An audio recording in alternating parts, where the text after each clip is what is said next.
Baddi Chandigarh railway line के निर्माण कार्य में जो भी खनन सामग्री इस्तेमाल की गई है, उस खनन सामग्री को लेकर एनजीटी में शिकायत दर्ज की गई थी कि यहां पर अवैध खनन कर करोड़ों की खनन सामग्री को लूटा गया है, जिस पर एनजीटी ने तुरंत एक्शन लेते हुए एक संयुक्त एसआईटी का गठन कर पूरे मामले की जांच के निर्देश दिए थे। एसडीएम नालागढ़ की अध्यक्षता में इस कमेटी ने जांच की तो 41 लोगों की लिस्ट बनाकर एनजीटी को भेजी गई थी, जिसमें अब एनजीटी ने 1,08 लाख रुपए की रिकवरी नोटिस की 41 लोगों को भेज दिए हैं। लेकिन अब उन 41 लोगों ने एनजीटी कमेटी पर सवाल उठाए हैं कि जिन व्यक्तियों ने अवैध खनन कर करोड़ों रुपए कमाए, उनका तो इस लिस्ट में नाम ही नहीं था, बल्कि उन लोगों के नाम पर रिकवरी नोटिस निकलवाए गए हैं जिन लोगों ने इस रेलवे लाइन को कोई खनन सामग्री ही नहीं बेची है।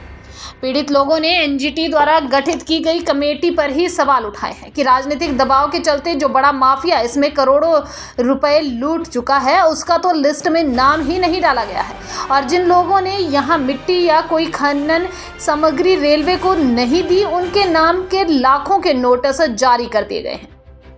पीड़ितों ने सरकार और प्रशासन से एक बार फिर पूरी जांच करने की गुहार लगाई है, ताकि उस व्यक्ति के चेहरे से भी नकाब हट सके जिसने करोड़ों रुपए लूटने के बाद भी राजनीतिक दबाव के चलते अपना नाम लिस्ट से निकलवाया है।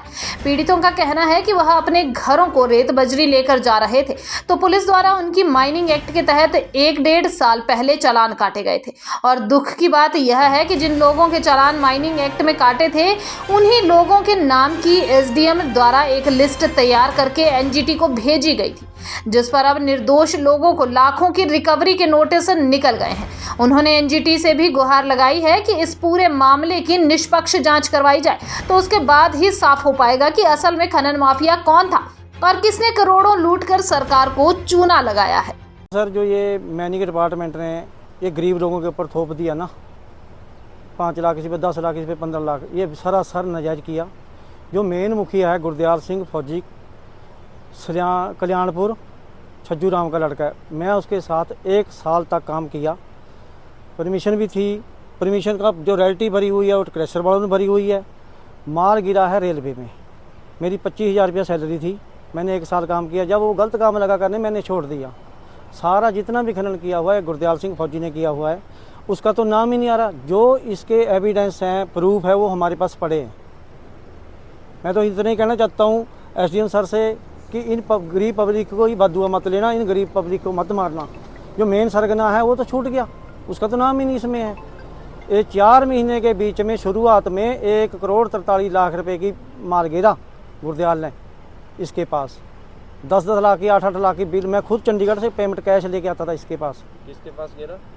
रेलवे कंस्ट्रक्शन सिंगला के पास माल गिरा इसने।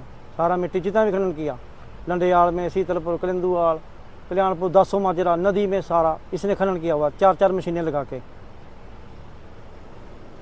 2 लाख का ही। 2 लाख की रिकवरी का। तो आपने क्या जो है वो कोई रेलवे को मिट्टी गिराई थी आपने? नहीं जी। अच्छा, तो क्या कहना है इस मामले में आपने? मैं तो यही कहना जी, अगर जो चलान आ रहे जो ये सब है, कोई रेता घर को ले जा रहा, कोई उनके चलान 2-2 लाख के हो गए। जो रेलवे में जिनने मिट्टी गिरी उनका कोई करोड़ों अरबों की, उनका कोई चलान नहीं, किसी का नाम नहीं, कोई कुछ नहीं। कम से कम एसडीएम साहब देख तो लेते भी किसके नाम के चेक करोड़ के आ रखे हैं, किसके नाम के क्या है। हमारा तो यही कहना बस, और तो कुछ नहीं है। गरीब जनता, ट्रैक्टर वाले सब वो है। क्या ट्रैक्टर रेलवे में मिट्टी गिर सकता है? पोप लाइनें लगी हुई, जेबीसी लगी हुई, किसी का कोई चलान नहीं। ट्रैक्टर वालों को 2-2 लाख रुपया, 6-6 लाख रुपया डाल दिया जी। और क्या रेलवे में मिट्टी नहीं फेंकी? हम क्यों फेंके? ट्रैक्टर से कहाँ जी रेलवे में मिट्टी फेंको नहीं। और ग्रामीण भी बोल सकते हैं, यहाँ एसडीएम साहब आए, अगर डीसी आए, भी किसने मिट्टी उठाई है? 4 गांव इकट्ठे करते हैं। 4 गांव इकट्ठे करके भी बोल सकते हैं भी किसने मिट्टी चकी और कौन चकने वाला। मौके के अगवा पूरा गांव, 4 गांव है, एक नहीं 4 गांव है जी। अब ये ट्रैक्टरों वाले को किसी को 6 लाख आ गया, किसी को 2 लाख आ गया, कोई घर को रेता ले जा रहा है, कोई बजरी ले जा रहा है। पुलिस वालों ने उसके चलान, कम से कम पुलिस वालों को भी देखना चाहिए। 2 साल का डाटा 41 चलान दिए, कम से कम 41,000 होने थे। ये भी हम आरटीआई से, एसएचओ साहब से मांगेंगे भी, ये चलान जो है ना 2 साल के, सबके चलान मांगेंगे हम एसएचओ साहब से भी। हम कितने मैनिंग से भी मांगेंगे जी। सिंगला कंस्ट्रक्शन में कितने की? ये हमारे चलान, किसी का घर को रेता ले जा रहा है, किसी को कोई बजरी ले जा रहा है क्रैशर से, उनके चलान हो रखे हैं जी 2-2 लाख के। और ये सब मिली भगत में ट्रैक्टरों वालों का दे रखा है, किसी का नाम, किसी का कुछ। मेन सरगना को किसी ने कुछ नहीं पूछा। कौन है जी मेन सरगना? हाँ, वो किसी को क्या नाम बता सकते, किसी का नहीं जी। सब सिंह फौजी और कौन? हम नाम किसी का नहीं लेंगे जी। हम तो ट्रैक्टर वाले यही दुआ करते हैं भाई हमारे को न्याय मिलना चाहिए। नाम लेना चाहिए। देखो जी 15 लाख का आया है प्रशासन की तरफ से चालान। इसमें जो मेन बंदा है उसका तो कुछ हुआ ही नहीं है।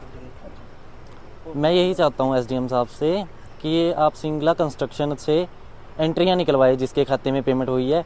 ट्रैक्टर वाले हैं जी हम, तो हमारे खाते में एंट्री है ही नहीं कोई। यही कहना है कि रेलवे सिंगला कंस्ट्रक्शन से एंट्रियाँ निकलवाई जाएँ किसके खाते में पेमेंट गई है मिट्टी की। हमारे चलान हुए हैं, कोई रेते का, कोई बजरी का, ऐसे चलान हो रखे हैं।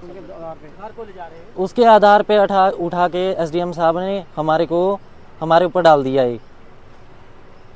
कोई रेता घर को भुगत चुके हैं आप पहले? हाँ जी, चलान भुगत चुके हैं। ये चलान हुए कब के हैं आपके? ये पिछले साल के है जी चलान। 2 साल का, कोई 1.5 का? 2 साल का, कोई 4 साल का चलान ऐसे उठा रखे हैं जी उन्होंने। ये मेन तो हुआ ही नहीं। उन्होंने क्या किया, माइनिंग वालों से उठा लिया चलान का डाटा और पुलिस से, एसएचओ साहब से। जो मेन है गुरदयाल सिंह के या चलान नहीं हुए जी, उन्होंने करोड़ों की मिट्टी रेलवे को दी है। हमारे पास उसके सबूत भी हैं।